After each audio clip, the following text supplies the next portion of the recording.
everyone. BBMP ಚುನಾವಣೆ ನಡೆದು ಹೋಗಿ ಅದೆಷ್ಟೋ ದಿನಗಳಾಗೋಗಿದೆ. ಕೇವಲ ಆಡಳಿತಾಧಿಕಾರಿಗಳ ಮೂಲಕವೇ ಬಿಬಿಎಂಪಿ ಆಡಳಿತವನ್ನು ನಡೆಸ್ತಾ ಇದೆ. ಚುನಾಯಿತ ಸರ್ಕಾರ ಇಲ್ಲ, ಚುನಾಯಿತ ಸದಸ್ಯರುಗಳಿಲ್ಲ, ಚುನಾಯಿತ ಅಧ್ಯಕ್ಷರಿಲ್ಲ. ಹೀಗಾಗಿ ಬಿಬಿಎಂಪಿ ಚುನಾವಣೆಗೆ ಮುಹೂರ್ತ ಫಿಕ್ಸ್ ಆಗುವಂಗೆ ಕಾಣಿಸ್ತಾ ಇದೆ. ಈಗ ಚುನಾವಣೆಯಲ್ಲಿ ಸ್ಪರ್ಧೆ ಮಾಡಬೇಕು ಅಂತ ಹೇಳಿ ಜಾತಕ ಪಕ್ಷಿಗಳ ರೀತಿಯಲ್ಲಿ ಕಾಯ್ತಾ ಇದ್ರಲ್ಲ, ಅವರಿಗೆ ಇದೊಂದು ರೀತಿಯ ಗುಡ್ ನ್ಯೂಸ್. ಆಗಸ್ಟ್ನಲ್ಲೇ ಮೋಸ್ಟ್ಲಿ ನಡೀಬಹುದು ಬಿಬಿಎಂಪಿಯ ಎಲೆಕ್ಷನ್. ಆಗಸ್ಟ್ನಲ್ಲಿ ಚುನಾವಣೆ ಬಗ್ಗೆ ಶಾಸಕ ರಿಜ್ವಾನ್ ಅರ್ಷದ್ ಸುಳಿವು ಕೊಟ್ಟಿದ್ದಾರೆ. ಇವತ್ತು ಗ್ರೇಟರ್ ಬೆಂಗಳೂರು ಅಧ್ಯಯನ ವರದಿಯನ್ನು ಸಲ್ಲಿಸಿದೆ ಜಂಟಿ ಸಮಿತಿ. ವಿಧಾನಸಭೆಯ ಸಭಾಧ್ಯಕ್ಷ UT ಖಾದರ್ಗೆ ವರದಿಯನ್ನು ಸಲ್ಲಿಕೆ ಮಾಡಲಾಗಿದೆ. ಶಾಸಕರಾದ ರಿಜ್ವಾನ್ ಅರ್ಷದ್, AC ಶ್ರೀನಿವಾಸ್, ಪ್ರಿಯಾ ಕೃಷ್ಣ, ಆನೇಕಲ್ ಶಿವಣ್ಣ, ಬಿಜೆಪಿ ಶಾಸಕ ST ಸೋಮಶೇಖರ್ ಇವರೆಲ್ಲರೂ ಕೂಡ ವರದಿಯನ್ನು ಸಲ್ಲಿಸಿದ್ದಾರೆ. ಅಂದರೆ ಬೆಂಗಳೂರಿನ ಬಹುತೇಕ ಶಾಸಕರು ಇಲ್ಲಿದ್ದಾರೆ. ಎಲ್ಲ ಬೆಂಗಳೂರಿನ ಶಾಸಕರು ಈ ವರದಿಯಲ್ಲಿದ್ದರು, ಈ ಸಮಿತಿಯಲ್ಲಿದ್ದರು.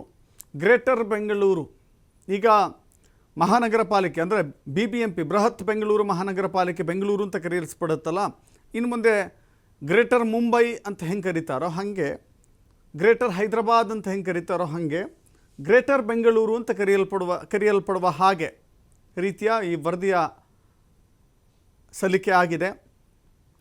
ಜೊತೆಗೆ ಮುಂದಿನ ಕೆಲವೇ ದಿನಗಳಲ್ಲೂ ಕೂಡ BBMPಯ ಚುನಾವಣೆ ಕೂಡ ಎದುರಾಗುತ್ತೆ.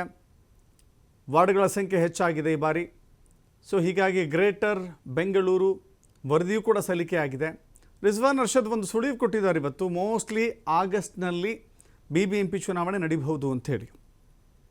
BBMP ಚುನಾವಣೆ ನಡೀದೆ, ಅದೆಷ್ಟು ವರ್ಷಗಳು ಉರುಳು ಹೋಗಿದ್ದಾವೆ.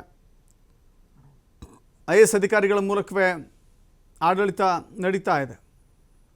ಸೊ ಹೀಗಾಗಿ ಅನೇಕ ಜನ BBMP ಕಾರ್ಪೊರೇಟರ್ ಎಲೆಕ್ಷನ್ ನಿಲ್ಲಬೇಕು ಅಂತ ತಯಾರಿ ಮಾಡ್ಕೊಳ್ಳೋದು ಸುಮ್ಮನಾಗೋದು. ಇದೀಗ ತಯಾರಿ ಮಾಡಿಕೊಳ್ಳಬೇಕಾದಂಥ ಸರಿಯಾದ ಸಮಯ ಬಂದಿದೆ ಅಂತ ಕಾಣಿಸುತ್ತೆ.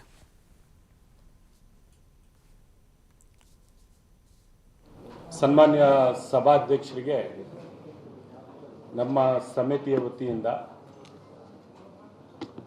ಯಾವ ವರದಿಯನ್ನು ನಾವು ತಯಾರು ಮಾಡಿದ್ದೇವೆ, ಸುಮಾರು ಸತತ 5 ತಿಂಗಳ ಒಂದು ಪರಿಶ್ರಮದಿಂದ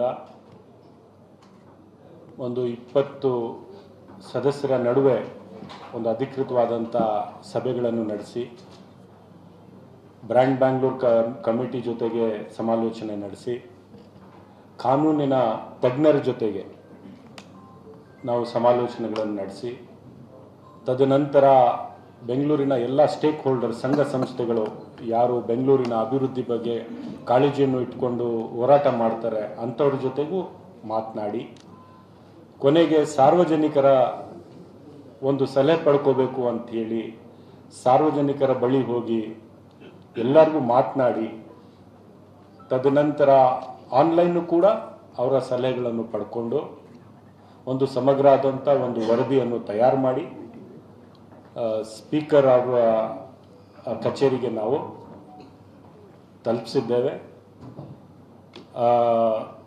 ಸಂಪೂರ್ಣ ವಿಶ್ವಾಸ ಇದೆ, 3ನೇ ತಾರೀಕಿಂದ ಏನು ಅಧಿವೇಶನ ಶುರು ಆಗುತ್ತೆ, ಇದೇ ಅಧಿವೇಶನದಲ್ಲಿ ಈ ಹೊಸ ಸ್ವರೂಪದ ಬಿಲ್ ನಾವು ಏನು ತಯಾರು ಮಾಡಿದ್ದೇವೆ ವರದಿ, ಅದರ ಪ್ರಕಾರ ಆ ಬಿಲ್ಲು ಅಸೆಂಬ್ಲಿಗೆ ಮತ್ತೆ ಚರ್ಚೆಗೆ